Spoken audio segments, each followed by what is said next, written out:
అప్పుల బాధలు వెంటాడుతున్నాయా? అయితే 6 JVR వారి జాతిరత్నాలు ధరించండి. హాయ్, వెల్కమ్ టు మనం టీవీ. నేను మీ మనోజ్. ఇక సన్యాసమే రెండు దేశ సంచలనం నిర్ణయం తీసుకుంది.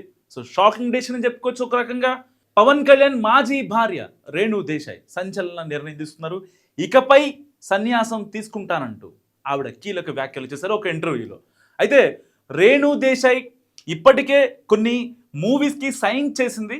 సో ఆ మూవీస్ ఏవైతే ఉన్నాయో అవన్నీ అయిపోయిన తర్వాత, షూటింగ్ అంతా పోస్ట్ ప్రొడక్షన్ మొత్తం అన్నీ అయిపోయిన తర్వాత సన్యాసం తీసుకుంటానంటూ కూడా ఆవిడ కీలక వ్యాఖ్యలు చేసింది ఒక యూట్యూబ్ ఛానల్కి ఇచ్చిన ఇంటర్వ్యూలో. సో అయితే ఇప్పుడు మరి ఎందుకు సన్యాసం వైపు ఆవిడ మొగ్గు చూపుతున్నారు, లేకపోతే ఇంతకుముందు పెళ్లి చేసుకుంటారంటూ కూడా మరో పెళ్లి చేసుకుంటారంటూ వార్తలు వచ్చాయి.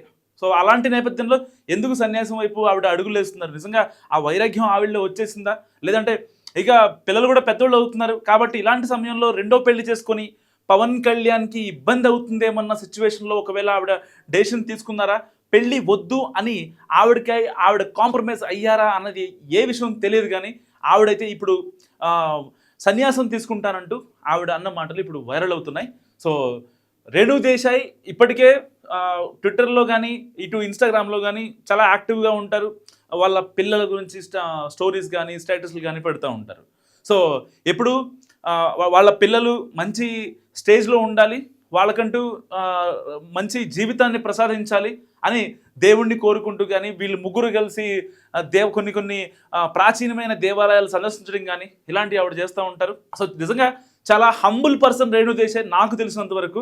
ఎందుకంటే ఒకరికి ఇబ్బంది పెట్టాలి, ఒకరితో అంటే వియర్డ్గా మాట్లాడాలి, వాళ్ళ బాధలు ఏమన్నా వింటారు తప్ప వాళ్ళకి భారం అయ్యే పరిస్థితిలో నిజంగా రేణు దేశాయ్ గారు ఉంటారు. సో జీవితంలో అన్నీ చూశారు కాబట్టే వైరాగ్యం తీసుకోబోతున్నారు అని కొంతమంది నెటిజన్స్ చెప్తున్నమాట. సో ఏది ఏమైనప్పటికీ రేణు దేశాయ్ తీసుకున్న ఒక డెసిషన్, సన్యాసం అనే డెసిషన్ నిజంగా తెలుగు చిత్ర పరిశ్రమలో చాలామంది ఇప్పుడు డిస్కస్ చేసుకుంటున్న పరిస్థితి. సో ఎందుకు ఆవిడలో అంత వైరాగ్యం వచ్చింది అనే ప్రశ్నకు ఆవిడే సమాధానం చెప్పాలి. సో చూద్దాం రేణు దేశాయ్ చేసిన షాకింగ్ కామెంట్స్ గురించి మీరేమనుకుంటున్నారో మస్తుగా కామెంట్ చేయండి. చూస్తూనే ఉండండి మనం టీవీ.